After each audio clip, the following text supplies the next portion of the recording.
आत्मदेव महाराज की पत्नी धुंधली की बहन समीप में रहती थी। इतनी ही देर में वो आ गई। धुंधली का वो फल रखा हुआ देखकर उसने पूछा, बहन यह क्या फल है जो यह रखा है? यह कैसा फल यहाँ रखा है? तुमने क्यों नहीं पाया है? कैसा फल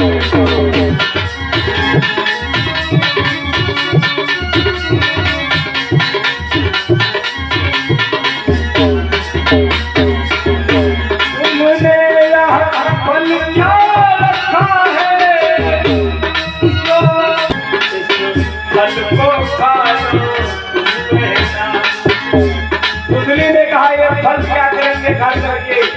हमें नहीं खाना। क्यों? इतने प्रेम से लाए हैं, क्यों नहीं खा रहे हैं? मुझे नहीं खाना है। दुनिया ने मन में विचार आया कि अगर इस फल को खाएं और दूसरे कहीं संतान हो गई।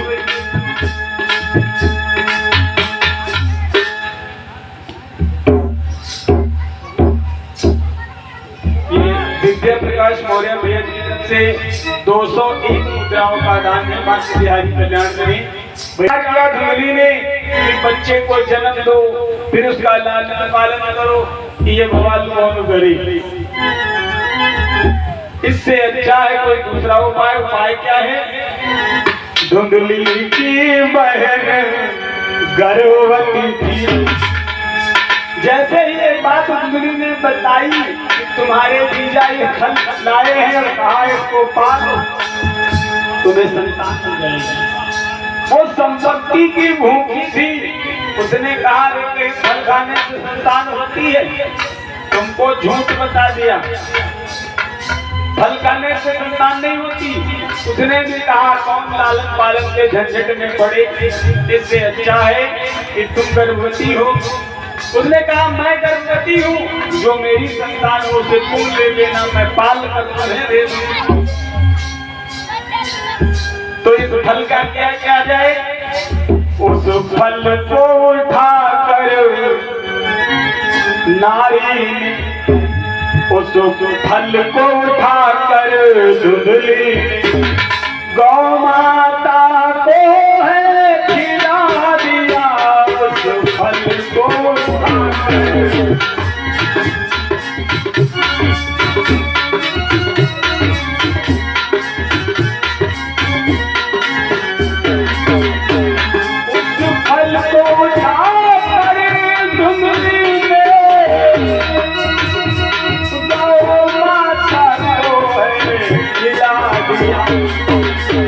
और तुम्हें कपड़ा बांध लिए और गर्भ पे कपड़ा बांध लिए, पंडित को मुहूर्त बना दिया।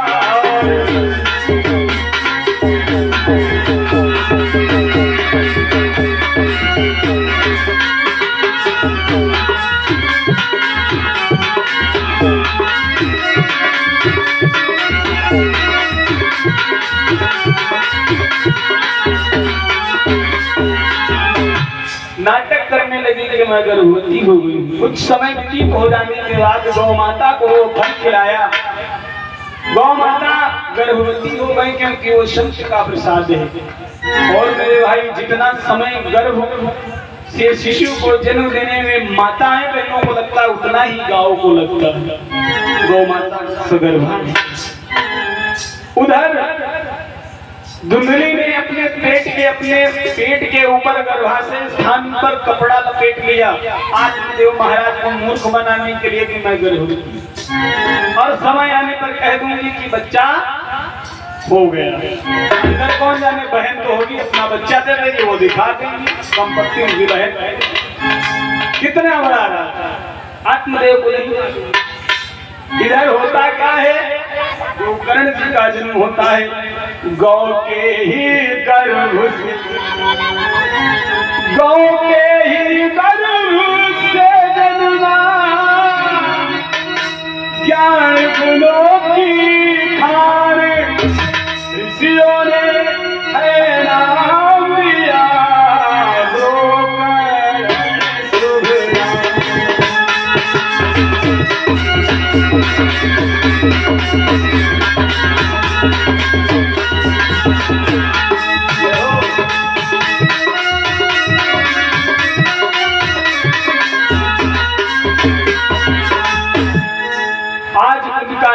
गोकर्ण रखा गया। गोकर्ण है कैसे? सब मुखमंडल मानव सा है, सब मुखमंडल मानव सा है, पर कान सब मुखमंडल।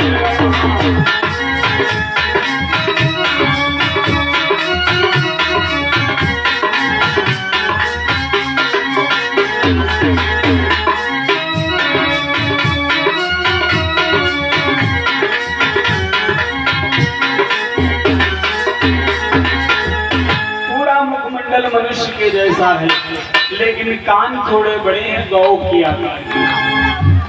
माँ होती है। गोकर्ण जी को ये बाल्यावस्था से मालूम था कि मैं इस गाय का पुत्र हूँ। इधर धुंधली की बहन ने अवसर जान करके बाल्य का प्रसव कराने का नाटक किया और अपने बालक को रख करके आत्मदेव को दिखाया गया कि ये पुत्र हुआ। आत्मदेव जी बड़े प्रसन्न हैं। बहु धन जन लुटावे, मन ही मन हरसावे, बहु जन धन लुटावे, मन ही मन हरसावे, बहु धन लुटावे।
जाती है। ये ढोलक मास्टर इसलिए मुस्कुरा रहे हैं कि हम कभी भी बननी और बनना जल्दी नहीं गाते। ये हमारी कथा का नियम है, हम कथा ही करते हैं। लेकिन अवसर कभी आ जाता है तो ऐसा नहीं है कि गाते नहीं है, इससे अच्छे भी गाते हैं, गाड़ी बनना सब गाते हैं, लेकिन मर्यादा हमारे लिए नियम है, कुछ उनको मानना होता है। आज धुंधली ने अपनी बहन के बालक को लिया, आत्मदेव को दिखाया, खूब धन संपत्ति, क्योंकि धनवान तो थे ही वो। कथा करना, पूजन कराना एक नियम है, ब्राह्मण का कर्तव्य होता है। ऐसा नहीं सभी दरिद्र होते हैं, दरिद्रता नहीं थी, जो कुछ आता था वो बहुत था, परिपूर्ण था। और किसी गरीब के घर अगर नवनिधि आ जाए तो अपना सर्वस्व लुटा देता है कि मुझे एक बालक मिल गया।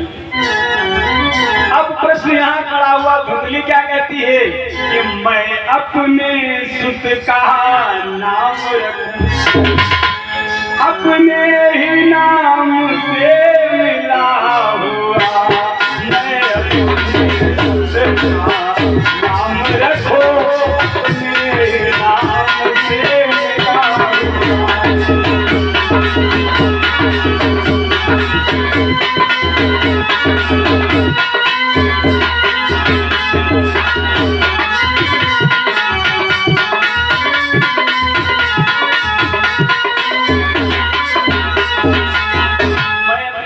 का नाम अपने नाम से मिला हुआ रखूंगी। मेरा नाम धुंधली, हमारे लड़के का नाम धुंधकारी। बताओ दादा, एक बात बताइए, कैकई का कोई अपराध तो नहीं था मानस में? हम वक्ता लोग कितनी बड़ी गलती करते हैं, कैकई को अपजस लगाते हैं, लेकिन क्या वास्तव में ऐसा हो सकता है? जिस माँ को राम ने अपमान नहीं किया, राम ने दोष नहीं निकाला, कैकई को दोषी नहीं ठहराया, हम उस माँ को 3 घंटा व्यासगद्दी पे बैठ के दोष देते हैं, गलत है। राम ने एक बार भी नहीं कहा कि मेरी माँ कैकई ने मुझे वनवास दिया, लेकिन हम कहते हैं, कितनी गलत बात है।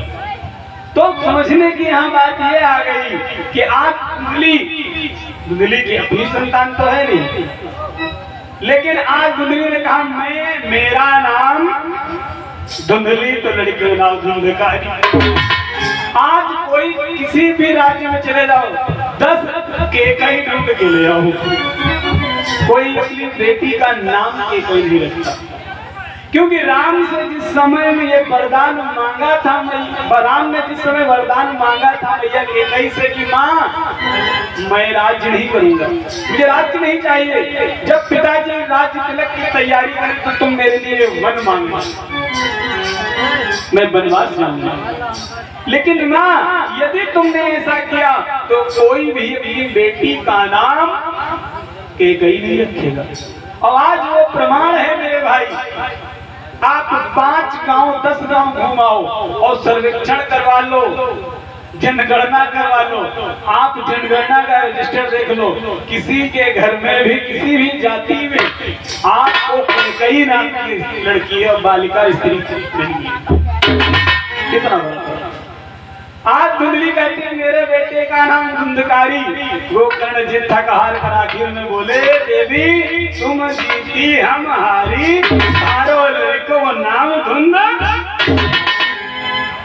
देवी तुम जीती हम हारी, तारो लड़को नाम धुंधकारी। मान गए, लेकिन कैसा है आचरण, कैसे है? गोकर्ण सुबह से संध्या तक पूजन में समय बिताने लगा,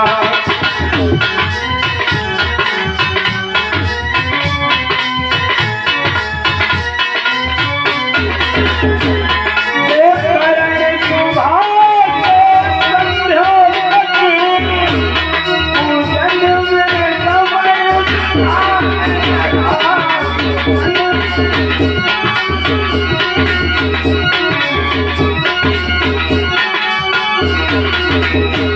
पूजन में समय बिताने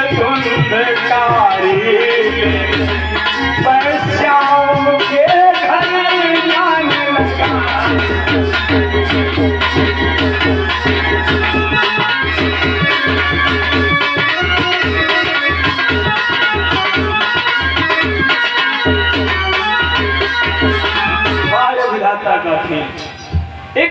के गर्भ से जन्मा हुआ बालक नित्य प्रत्येक केवल भगवान की पूजा करता है, और धुंधकारी में जो अपनी बहन का बेटा लिया है वो वैश्याओं के घर जाने लगा। इसे कहते हैं सदमार्ग और कुमार्ग का मार्ग। एक ही चौराहे से दो सड़कें जाती है, एक शमशान चली जाती है, दूसरी भगवान के मंदिर को चली जाती है।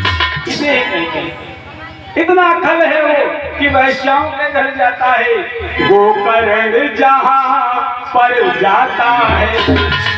जहाँ जहाँ गोकर्ण जी जाते हैं, कितनी अच्छी बात है, गोकर्ण जहाँ पर जाता है।